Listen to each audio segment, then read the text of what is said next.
It's good to have rest. That's very important thing. It's good to have rest. And yeah, I need to tell people that discover who you are, particularly the health aspect. You have to discover yourself. You can do, if you are someone that you don't multitask, don't go and multitask. Do one task at a time. And do not compare yourself with anybody.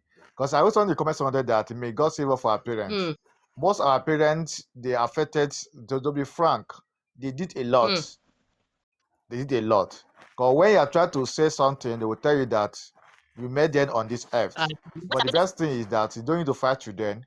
Whenever they say something, okay, now you know what you want to do. Because they will compare, this person is this and this and that, this and that. But they didn't know your own vision. They don't know where you're heading to. And at the end of the day, we look at it, it's for their own self-interest. It's not your own personal your own interest. That's why every individual they better be careful of what you are doing. And again, it's better for you to know what you are doing too. Because when they are calling you a bastard child, now look at somebody that a bastard side is coming back to the house and bringing food on your table. That of know what you are doing, discover yourself. And about the head, like me, I don't sick anyhow. But when I'm having headache now, presently now, the next time I don't do my phone down, I'll go and sleep. When I wake up, no more headache again. And another that can give me headache again. If I'm hungry, I'll have severe headache. You see water coming out from my eyes, everything will start doing me, having kata. But when I see confirmed food enters to my finish, everything fly away. That does it. Thank you very much. I wasn't here when you were talking about the mental health part, but I heard you when you were talking about the Kerewa, which is very important. That Kerewa aspect is very important for men and women. Thank you. But I just want to, I just want to encourage people.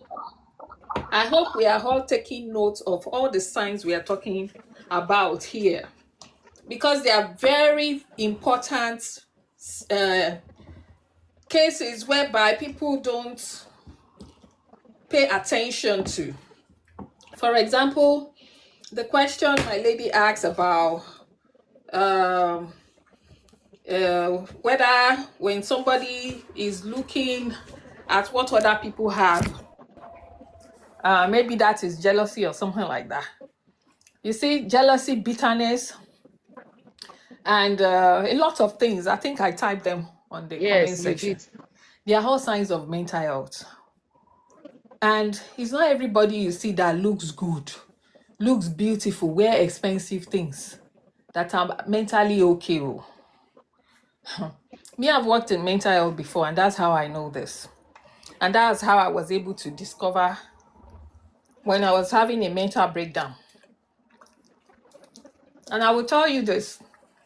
You see, 99% of people in Nigeria, We know where. are actually mentally unwell.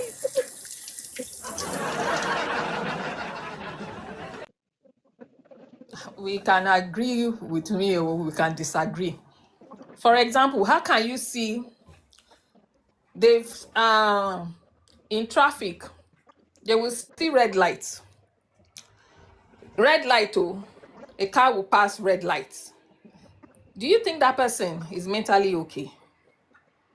Then you see people driving one way. So when we come to Nigeria, sometimes we'll be like, what is going on here? Are these people okay? It's like you are in a different environment entirely. So my own conclusion is that 90, let me just give them 95%. 95% and the way every little thing we are triggered, like, whoa, we'll start reacting, shouting, screaming, this, that, kilo day. Hey, Jesus. So that's why I said a lot of people are actually mentally unwell. Now, let me go back to when you see people dressed up, wear designer stuff, you think they are okay. Not all of them are okay. When I used to work in mental health, there was this particular guy. He would go to shops and buy like 500 pounds watch in those days. I'm talking about 2005, 5, 6, 7. 500 pounds watch in those days is like buying 5,000 pounds watch now. Then you go to stores and buy designer wears. Sure, you understand? But he was under our care. He was living in a mental health institution. But if you see him on the streets, very dark, handsome, tall guy. If you see him on the street, well dressed, smelling nice, you think, Omotiton, this one looking nice, but fine. But he's mentally unwell. And we are all like that. But a lot of us are always in denial. I think I've mentioned on here before that I was in depression for 12 years. And that is where looking after ourselves comes in, Before my depression, I used to have a headache. And I thought, maybe it's my work that is giving me headache, I'll carry my bag, go to work, come back, use paracetamol, use alabukun, everything. Until one day, I was doing my driving test, my driving lesson. And whilst the instructor was teaching me, there was a truck coming on the right side, and I didn't see the truck. So it was my driver's instructor that actually noticed that I couldn't see, from my right side. So she now said, "Oh, park the car. Are you okay?" I said, "Yes." "But did you not see that truck?" I said, "No, I didn't see it." She said, "Then I'm not going to be taking your lesson again. You have to go and get your eyes checked." When I went to have my eyes checked, not knowing my right eye was gone.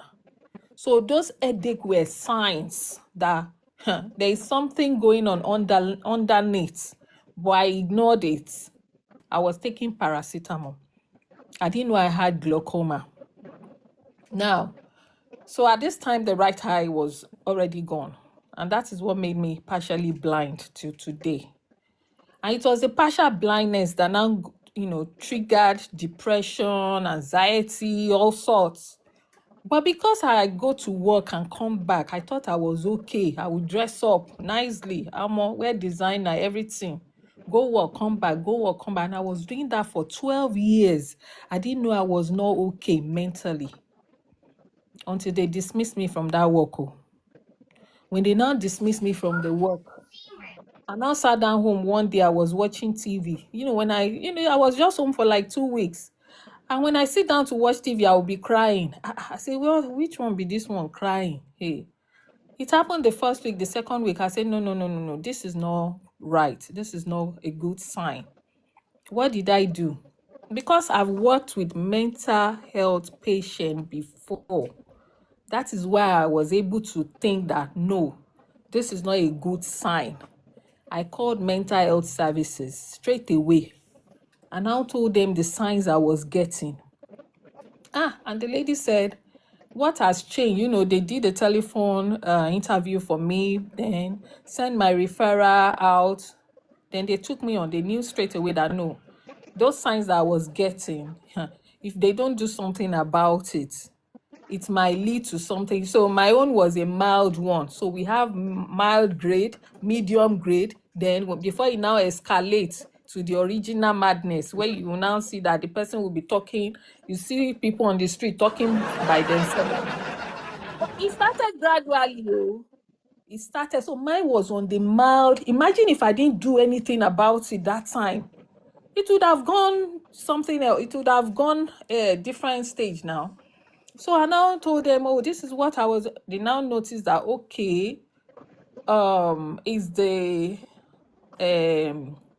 trauma from me losing my sight 12 years ago. But because I was going to work, I was coping. So work was my coping mechanism. And that is how all of us are. Because we are doing this, sometimes some people will be coping with children, they will think they are okay. They will be coping with children. Some people will be coping with church. If you go to church today, most of the women in church are mentally unstable. I'm telling you the facts. But they will go to church and be praying, blah, blah, blah, blah, but they are mentally unwell. Now, so they now started giving me therapy.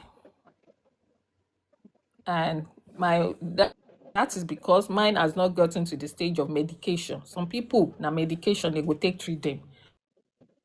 Some people, when they now escalate, then injection, they will take injection. So before it gets to that, what I'm trying to say is that different stages, it will be giving you signs. You will see the sign there. Don't ignore the sign. And that is what we Africans, we do. We ignore signs a lot. Remember, my eyes gave me sign. I ignored it. So that is when I learned that any sign now, even if it is stomach pain, chest pain. I remember 2 years ago, they changed my eye drop.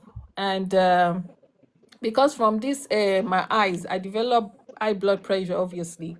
So 2 years ago, they changed my eye drop. And when I was taking the eye drop, the first 2 weeks, I just give myself 2 weeks. Once I start experiencing any reaction, I know straight what is going on.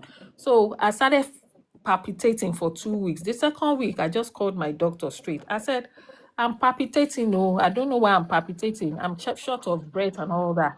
And they asked me, oh, do you have any new medication that you are taking? I said, yes. They gave me a new eye drop. They now asked me to go to the high hospital.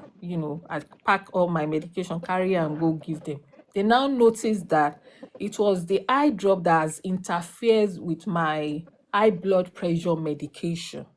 It was a particular ingredient in the eye drop that interferes with the so they now had to change it to something. Immediately they discontinued that eye drop and change it to something else that didn't have that ingredient. So we need to be very, very observant of our body. When doctor give you medication, it is your To responsibility ask questions. to check, be observant, know how you are feeling with that medication. How am I feeling? How was I feeling before taking this medication? Now, how am I feeling?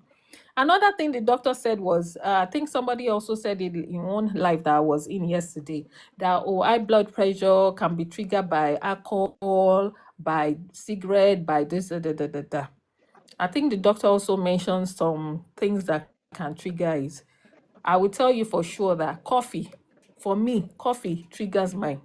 Tea that has caffeine inside triggers it. So as little as those things, even Coke, energy drink, all those things, they triggers high blood pressure.